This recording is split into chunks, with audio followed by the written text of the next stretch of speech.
So it was raining outside the train and I was enjoying the view.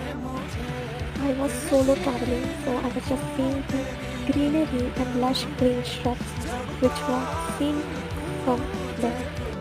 These are the valleys which are seen when we depart from Mumbai towards Igatpuri. भाई साहब बाहर का मौसम इतना अच्छा लग रहा था, बहुत सही लग रहा था.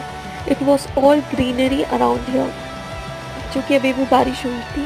And see the waterfall which is seen from here, it was looking too mesmerising and amazing.